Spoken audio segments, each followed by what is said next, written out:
जी, रमेश चंद्र जी, गिरडू गांव के सारे बुजुर्गों, नौजवान साथियों, प्यारे बच्चों, और अगर मेरी आवाज को सुन रही है तो माताओं बहनों, आज पूरा देश एक ऐसे चक्रव्यूह में नरेंद्र मोदी की सरकार ने फंसा दिया है जहां पे संविधान को बदला जा रहा है, लोकतंत्र का खतरा है, किसानों के साथ दुर्व्यवहार किया जा रहा है, बहन बेटियों के साथ दुर्व्यवहार किया जा रहा है, कोई वर्ग छोड़ा नहीं है बाकी। घमंड अहंकार सिर पे चढ़ के बोल रहा है। ये लड़ाई हर विचारधारा की अलग अलग होती है हमेशा, परंतु जब देश की बात आती है तो सारे विचारधारा इकट्ठे हो जाते हैं। और यही हुआ हिंदुस्तान के अंदर जब संविधान को बदलने की बात आई, लोकतंत्र के खत्म, तो 65 से 70% वोट एक तरफ होगी। बीजेपी में हड़कंप मच गया,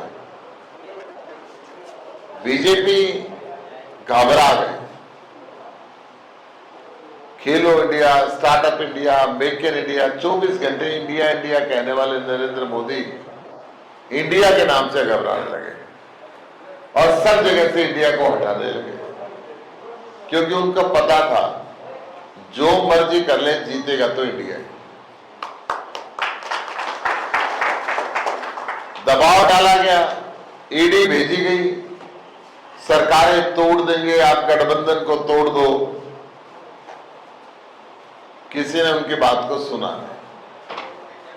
तो थोड़ी देर बाद सर्विस करना भाई, ये खाना पीना रहने दो थोड़ी देर के लिए, जब पीछे बच्चे बना रहे ना खाना पीना रहने दो।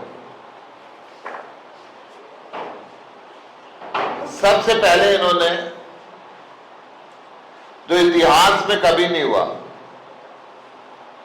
इस देश के अंदर इतिहास ये बोलता है कि सीट पे बैठे हुए मुख्यमंत्री को आज तक गिरफ्तार नहीं किया गया, क्योंकि संविधान के अंदर राज्यों के क्या कार्य हैं उसकी अलग सूची है और केंद्र सरकार के क्या कार्य हैं उसकी अलग सूची है। प्रधानमंत्री केंद्र सरकार के कार्यों की अध्यक्षता करता है और मुख्यमंत्री राज्य सरकार के अधिकारों की अध्यक्षता करता है। दोनों अपने अपने अधिकार क्षेत्र में रहते हुए अपने क्षेत्र को विकसित करवाते हैं, परंतु डरे हुए नरेंद्र मोदी ने झारखंड के मुख्यमंत्री हेमंत सोरेन को गिरफ्तार किया, परंतु गठबंधन नहीं टूटा। फिर उन्होंने नरेंद्र मोदी ने अरविंद केजरीवाल को गिरफ्तार किया। गिरफ्तार करने से पहले कहा कि आप समझौता तोड़ दो, गठबंधन को तोड़ दो, हम सारे मुकदमे खत्म करेंगे। अरविंद केजरीवाल ने कहा, ना मैं डरता, ना मैं छुपता, ना मैं बिकता, तुम मेरी सोच को गिरफ्तार नहीं कर सकते, मेरे शरीर को कर सकते हो। उस व्यक्ति को इन्होंने गिरफ्तार किया। अरविंद केजरीवाल ने कहा कि जेल से सरकार चलाऊंगा, परंतु समझौता जो कर लिया वो कर लिया। वो अरविंद केजरीवाल जिसने शिक्षा के क्षेत्र में कीर्तिमान स्थापित शहीद के परिवार को दी है, वो अरविंद केजरीवाल जिसने सब कुछ फ्री करने के बाद भी 8,500 करोड़ रुपए साल के कमा के सरकार के खजाने में जमा कराए, उसको गिरफ्तार कर लिया। ये कायर नरेंद्र मोदी ये चुनाव को प्रभावित करना चाहता है। इस कायर नरेंद्र मोदी ने देश की सबसे बड़ी विपक्षी पार्टी कांग्रेस पार्टी के बैंक खातों को सील कर दिया और ये कहा कि आप बिना पैसे के चुनाव लड़ो। लोकतंत्र की हत्या है। ये संविधान को तोड़ने वाली बातें हैं। इस देश के अंदर आजादी के बाद से लेकर आज तक जितना अत्याचार किसानों के ऊपर बीजेपी सरकार ने किया, आज तक किसी ने नहीं किया। 750 किसानों ने शहादत दी। आंधी, बरसात, तूफान सिर के ऊपर से गुजरा। प्रधानमंत्री ने माफी मांग के तीनों काले कानून वापस लिए और वायदा किया कि वो एमएसपी की गारंटी का कानून संसद में बनाएंगे, परंतु 3 साल बीत गए, एक शब्द संसद में नहीं बोले। जब किसान प्रधानमंत्री को उसका वायदा याद कराने के लिए दोबारा दिल्ली जाने लगे, तो इन्होंने फिर पंजाब और दिल्ली के बॉर्डर को पाकिस्तान जैसे बॉर्डरों के अंदर कन्वर्ट कर दिया। इस देश के अंदर आजादी के बाद से आज तक महिलाओं के प्रति अपराध जितना भारतीय जनता पार्टी ने किया और किसी ने नहीं किया।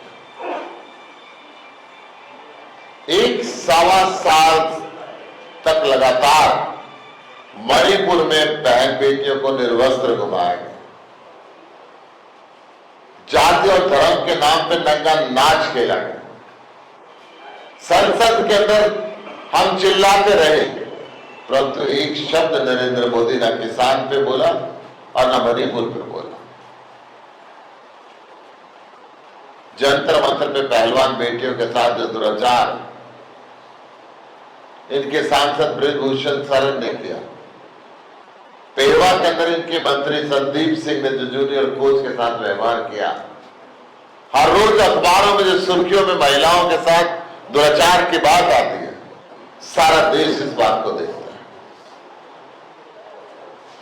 जवान के साथ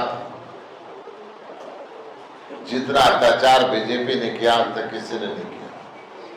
2 करोड़ रोजगार हर साल देने की बात करके इस नरेंद्र मोदी सरकार ने हरियाणा को बेरोजगारी की राजधानी बना दी। हर घर के अंदर पढ़ा लिखा बच्चा बेरोजगार बैठा हुआ है। एक फौज की नौकरी मिलती थी, उसको भी 4 साल की कर रिकॉर्ड बना दिया। बाप सर्विस पे होता है, बेटा रिटायरमेंट लेकर जाता है फौज से। ये स्थिति इसी देश के अंदर देखने को मिलती है। बेरोजगार बच्चा अपराध की दुनिया में चल पड़ा, नशा हर घर घर के अंदर फैल गया, नशे की दुनिया में चल पड़ा, या अपनी पुश्तैनी जमीन बेच के विदेश जाने लगा। नरेंद्र मोदी कहते हैं मैं एक भी भ्रष्टाचारी को नहीं छोड़ूंगा। मैं समझता था शायद ईमानदारी की बात करते हैं, परंतु सारे के सारे भ्रष्टाचारी बीजेपी के अंदर मिला दिए। जिसको देश का सबसे बड़ा कोयला चोर नरेंद्र मोदी कहता था, उसको भी बीजेपी में मिला दिया, नवीन जिंदल को, और उसको भी कुरुक्षेत्र से ही दोबारा टिकट दे दी, जहां से उनको कोयला चोर बोल के गए थे। इनकी ऐसी वॉशिंग मशीन है जिसमें कहते हैं हम गधा भी डालते हैं तो गाय बन के निकलती है, चोर डालते हैं तो सिपाही बन के निकलता है, कोयला डालते हैं तो कोहिनूर बन के निकलता है। ये उस वॉशिंग मशीन का इस्तेमाल ईडी के जरिए करते हैं। पूरे देश के अंदर मैं तो 63 साल का हो गया, जब से मैं पैदा हुआ बीजेपी के से पहले मैंने कभी ईडी का नाम नहीं सुना था। आज घर घर के अंदर ईडी इतनी प्रचलित कर रही है। ये भय की राजनीति को दूर करना है। हम चाहते हैं देश के अंदर प्यार का, सम्मान का राज हो, लोग शिक्षित हों, लोग स्वस्थ रहें, लोग बेरोजगार हों, किसान का सम्मान हो। हमने तय किया है बुढ़ापा पेंशन 6,000 रुपये महीना देंगे। हमने तय किया है रसोई गैस का सिलेंडर 500 रुपये में देंगे। हमने तय किया है सरकार आने के बाद हरियाणा में पोर्टल सिस्टम को खत्म कर देंगे, जिस पोर्टल को लेकर किसान हर रोज परेशान होता है। हम एक कॉमन मिनिमम प्रोग्राम बना के सारे हिंदुस्तान को शिक्षित करेंगे, स्वस्थ करेंगे और प्रदेश को और देश को आगे बढ़ाएंगे। आज मैं आपके सामने वोट की अपील करने के लिए आया हूं। मेरी हाथ जोड़ के प्रार्थना है, आने वाली 25 मई को झाड़ू का बटन दबा के मुझे